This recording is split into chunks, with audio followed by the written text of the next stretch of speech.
Hi, everybody. If all's going according to plan, you can see my face, right? You can see the frame. You can hear my voice. You can feel my love and appreciation. Is that where we're at? Yeah? You can hear me. You can see me. You can feel me. That's what we're aiming for. Is that working? Yeah? Yeah, hey Mel, as far as I'm concerned, it's totally fine to drop my Twitch. Hi everybody. What up, Trav Nation? Welcome to Talkin Turbo Teen with Trav. I had the realization, as you know, hey folks, last year I did a deep dive into the lore of the abnormal show Gargoyles. And I was like, I want to do that again. What's something I can talk about that feels inherently connected to the McElroy family? The answer is Turbo Teen. Now, before I get into this, below, down, let's see if I, here, you can see the link. Ow! To become a MaxFun supporter, including, my brother and me, Schmanners, Sawbones, Adventure Zone, all of those things, wonderful. Still buffering and all the other MaxFun shows. You can support those by going to MaxFunFun.org/join and choosing a level that is right for you, or maybe upgrading or boosting your level. I should also say I woke up this morning with just some rage and sinus issues, and I feel like I'm floating in my brain. But that's not going to stop me from talking Turbo Teen with Trav. And the Dayquil's kicking in, and you know what that means? It's time for adventure. So I thought to start it off, and hopefully you'll be able to hear this too, I will show you the intro from the show itself to give you a little amuse-bouche of the Turbo Teen lore. So let's start with that. Hopefully you'll be able to hear everything. We're heating up. Here we go. It was a stormy night when a bolt of lightning forced me off the road. My car skidded into a government laboratory where a top-secret experiment was underway. I swerved into the path of Dr. Chase's molecular transfer ray, causing me and my car to become one.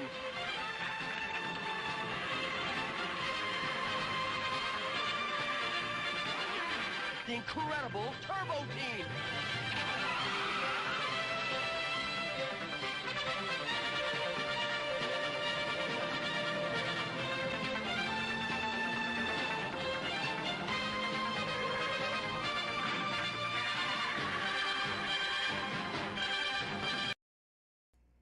So here's the thing.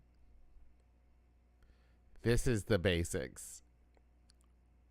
As you saw, Brett was driving his automobile, that automocar, and Brett himself were struck by a molecular beam, and as such, he was fused with his automocar. Now, as a result, whenever Brett gets hot, his molecules speed up, and he turns into Turbo Teen. And then in order to return to his Brett form, one might say, he needs to cool down. Now, here's the thing about this. It's never, and this is the first of many examples of this, the rules of that are never codified. It should be noted, there were only 13 episodes of this show produced.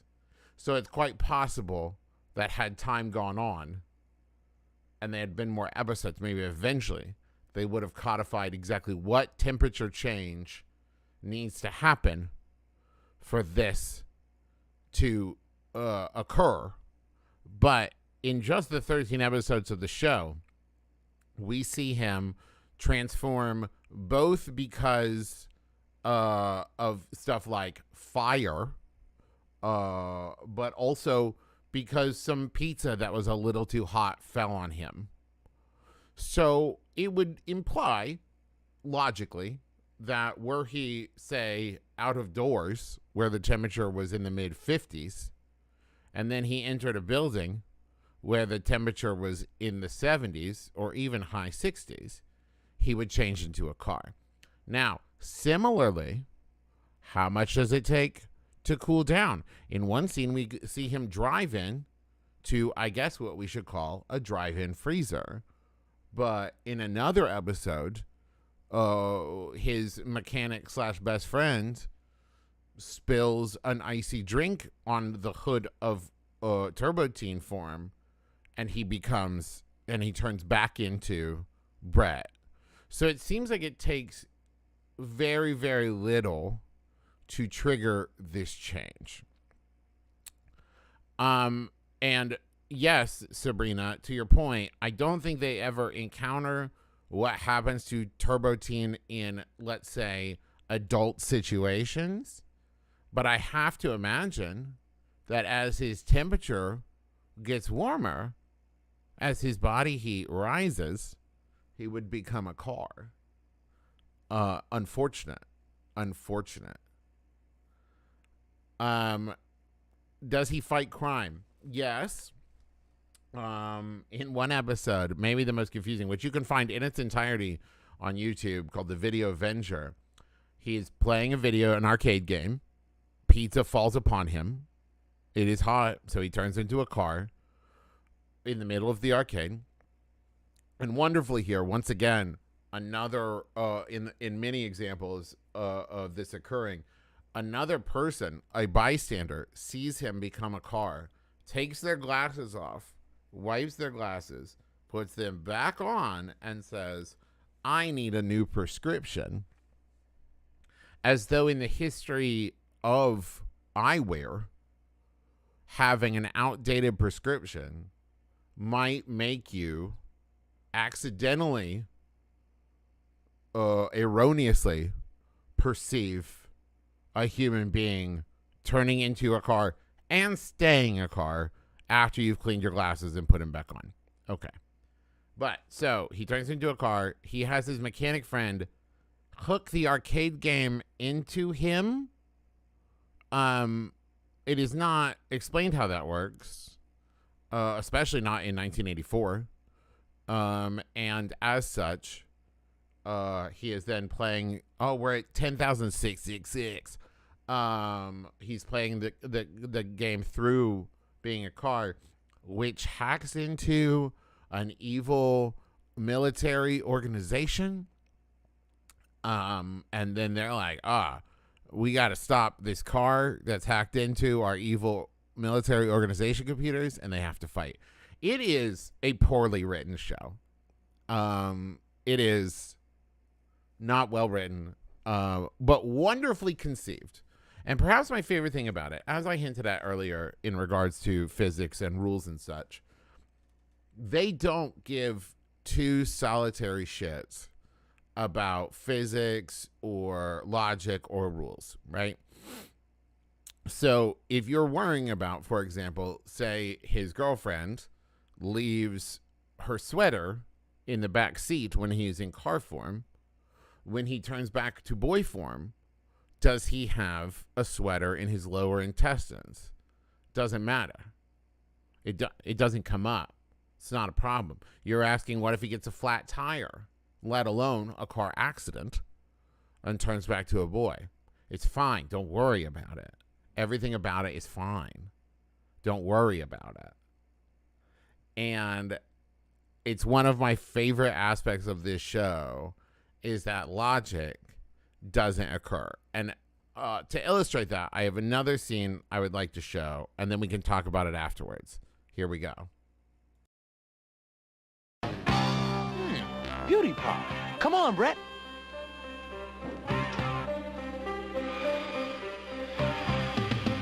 High heat coming up. Just getting a perm.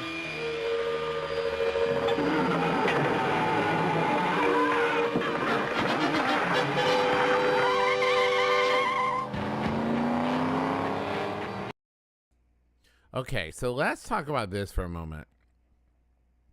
Now, obviously, we could get hung up on the car driving out of the salon at the end. That's fair. But what I want to talk about is when Brett sits down in the hairdryer, the women to his left and right turn and look. And in that moment, he and his best friend feel the need to say, just getting a perm. And then he turns into a car. And not only did the animators not animate the women reacting to this, that's not the part that they felt needed to be explained away.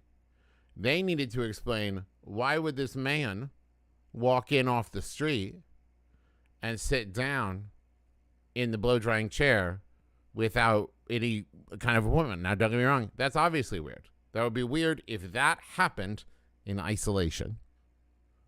But then, that teenage boy turned into an automo car, and that part was like, well, yeah, that's exactly what's going to happen when that happens. That part doesn't need to be explained away. Wonderful. Absolutely wonderful. Now, there's another transformation I want to highlight here. By the way, there's a YouTube channel that I pulled a lot of these clips from called Dave McFly that has a bunch of Turbo Teen transformation clips. Great. Now, let's watch this and see if maybe there is a moment highlighted that maybe we're all going to latch on to. Okay? Let's watch.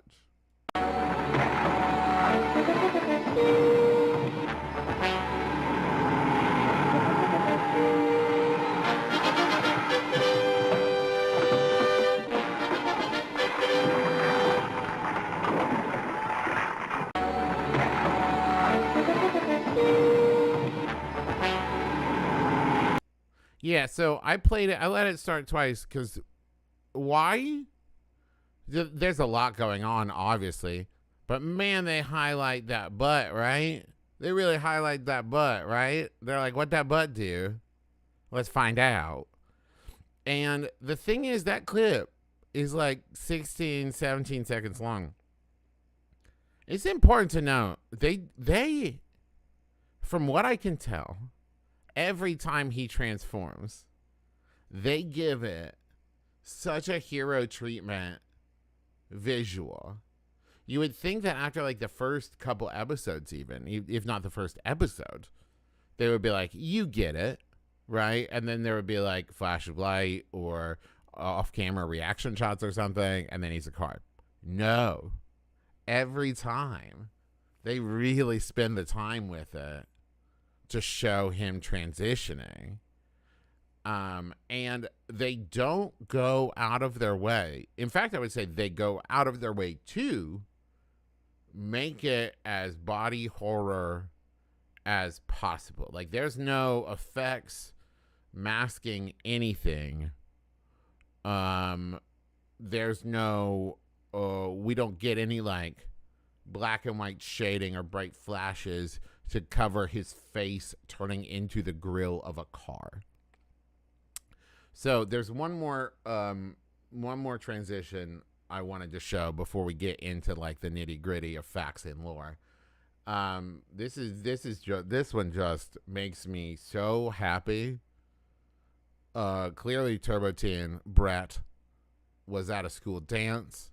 You know, sometimes when you're dancing, it gets warm in there. It gets hot in there. Let's watch.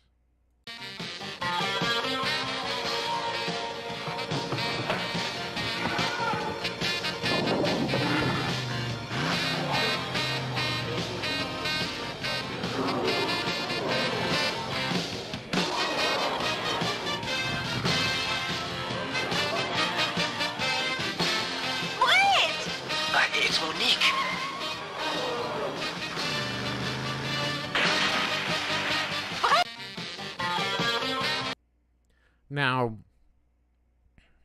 Now, obviously, there's a lot going on there.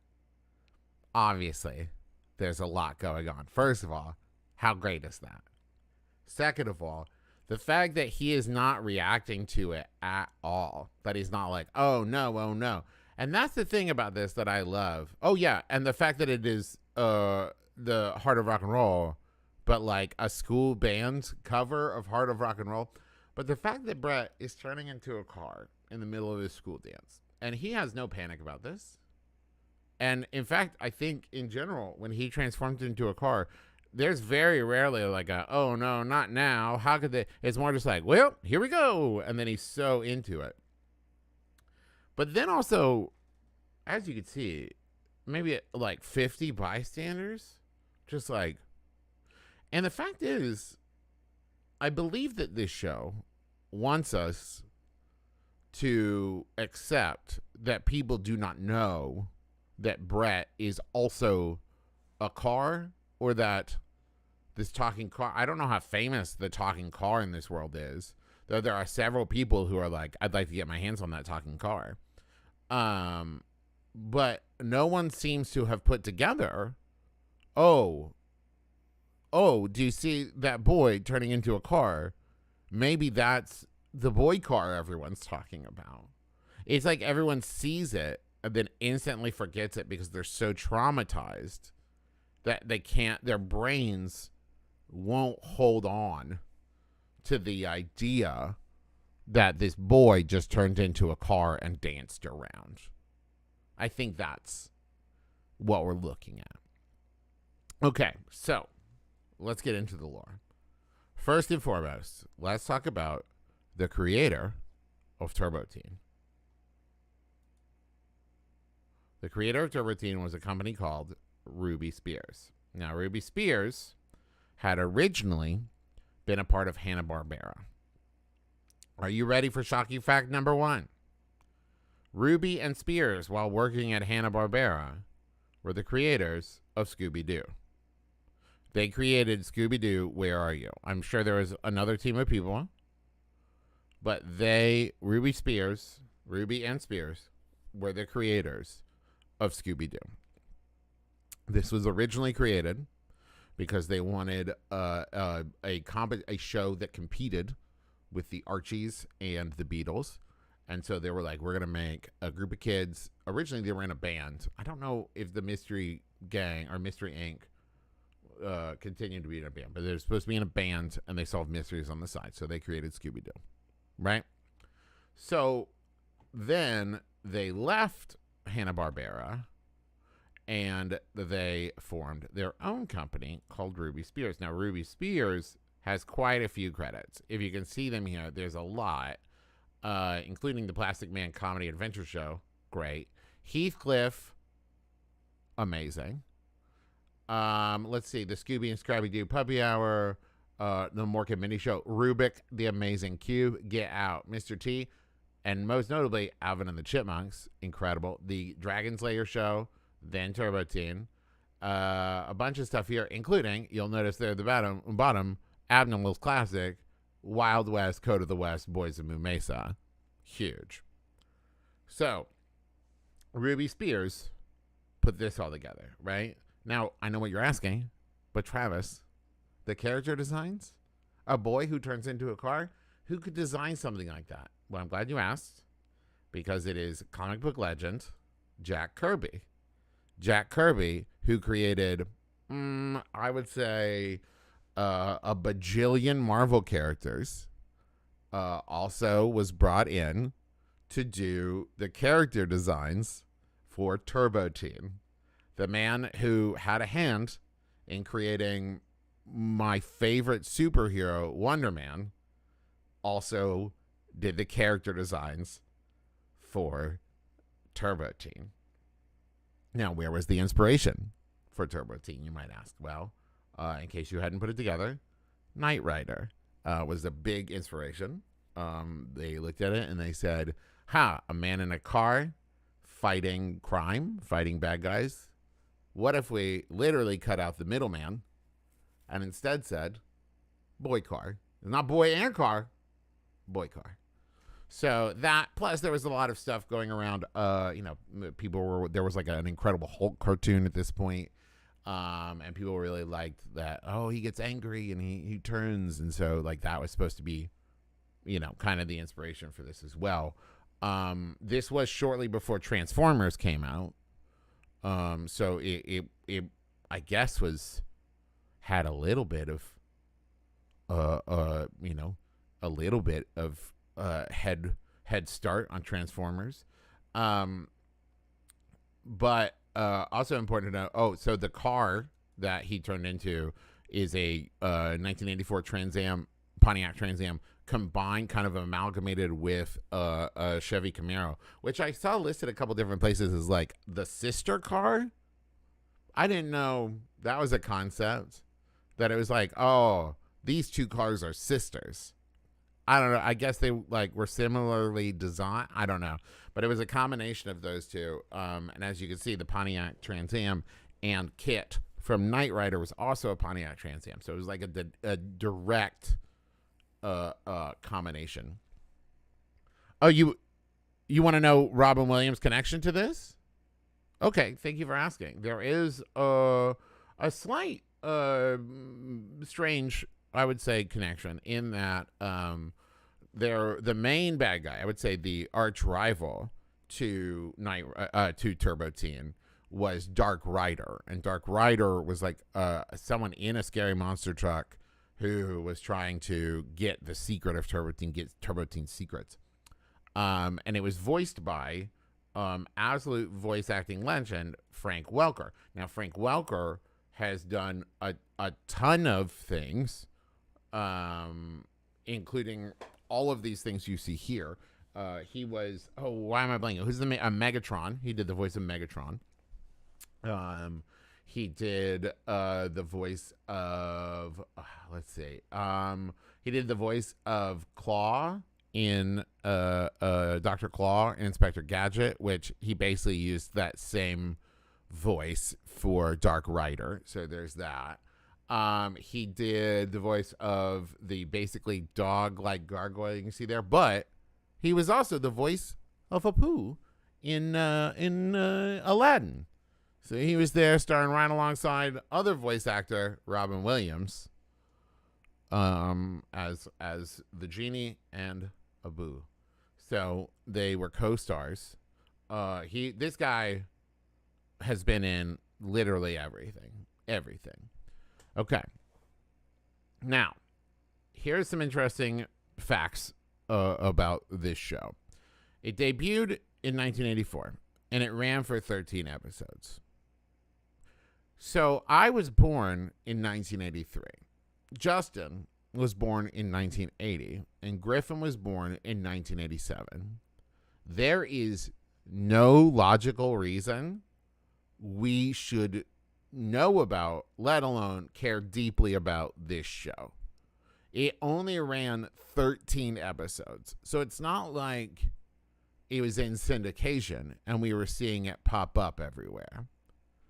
So I don't, for the fucking life of me, know how we know about it. As far as I could tell, I found information that for a short time it was rerun on, like, I think it was called USA Comic or Cartoon Collective or something like that, where but like this was not like a thing that ran like the entirety of our childhood. I have no idea why we know about this show or care about it, but we do. And the only thing I could think is that our dad obsessively recorded stuff off of the TV onto a VCR. So thank you for asking the slug. The answer is I'm pretty sure that my dad must have recorded Turbo Teen when it came on. Maybe because he loved Jack Kirby? I have no idea. I can't, for the life of me, connect it.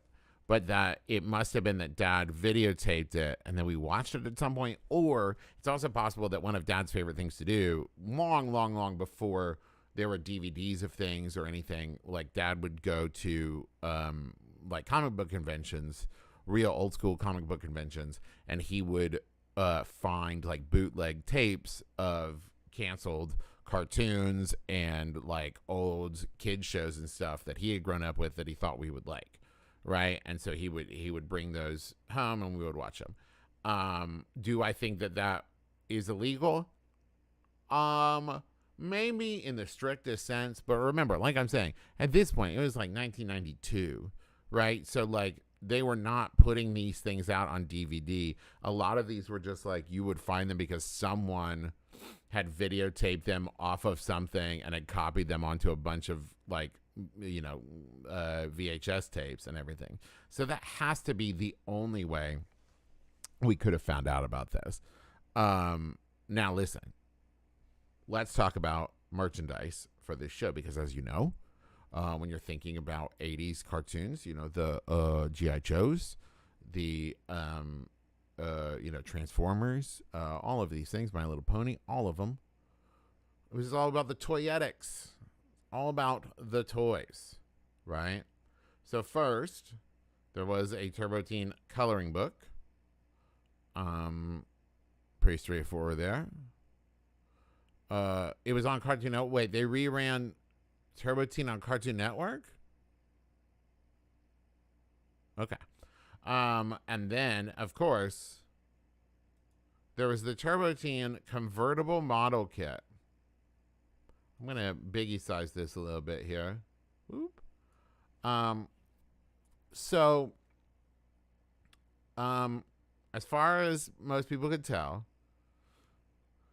it was a weird upsized version of of a GoBot, right? That they added a boy's head to. I believe he was 17 years old. He was 17 years old in the show. And you could apparently put him together and transform him back and forth between a car. Now, as far as merch goes, that's it. At least as far as I could tell, and as far as most people could tell, those were like the only two quote unquote officially licensed toys for the show. Like I said, which is interesting because you would think by 1984 they were like, we want to have toys ready to go when it goes out, but they didn't. The show was not popular. It did not do well. It didn't even get a full season. Oh, don't move that. No, don't move that. Stop it. It only got, 13 episodes. So they didn't make a lot of toys based on Turbo Teen, unfortunately. You can probably find some bootleg stuff, but I think that is about it as far as toys go. So right now, there's very much lost media. There are, 13 episodes, and I saw, differing numbers, because it's what's floating around, that it's like 5 to 7 that you can find with the original English, voice actors, and you can find those somewhere. The other 5 to 7, you can find some like in German with English subtitles and stuff like that, but there is not a collection of these somewhere.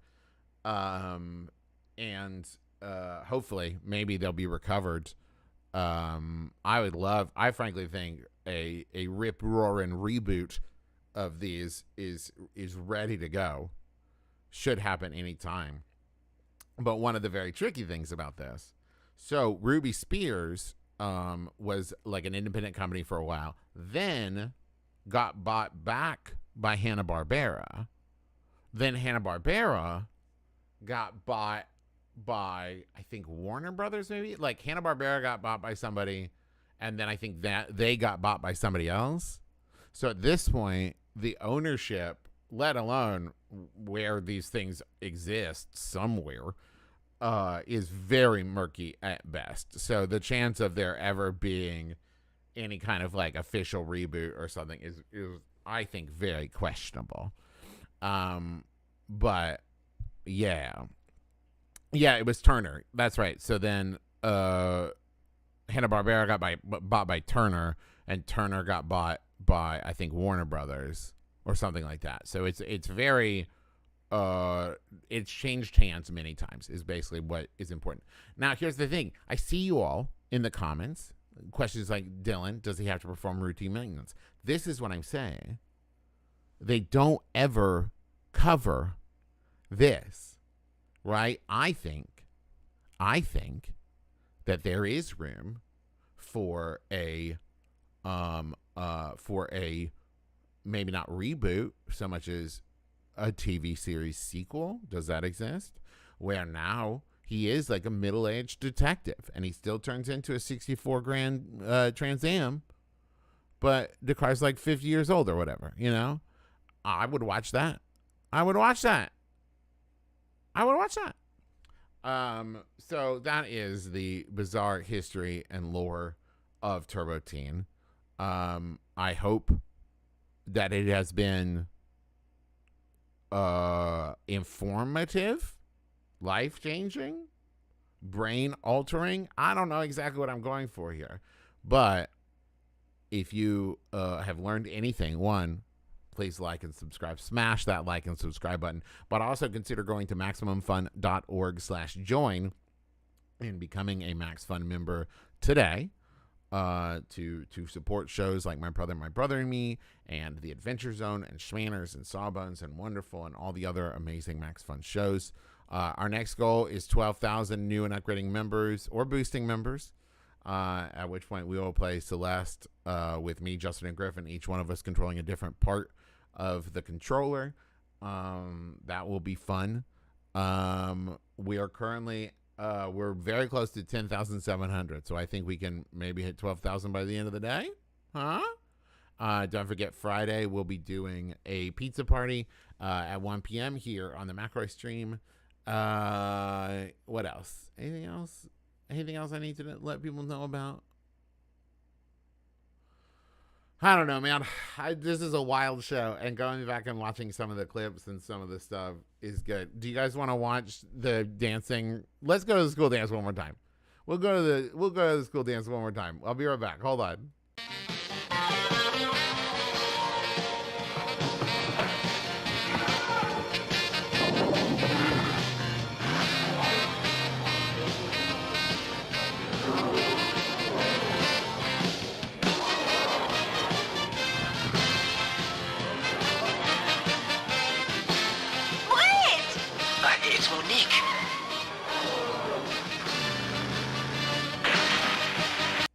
I think maybe my favorite part of that clip, and when he's like, "Oh, I gotta cool down, but I can't stop dancing," and it makes me so happy.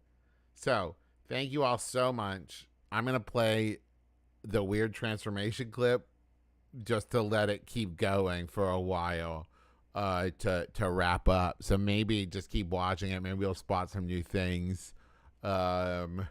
I don't know. Thank you all for watching. Thank you all for enjoying my, this is how my hyperfixation works. And I hope that it was interesting for you as well.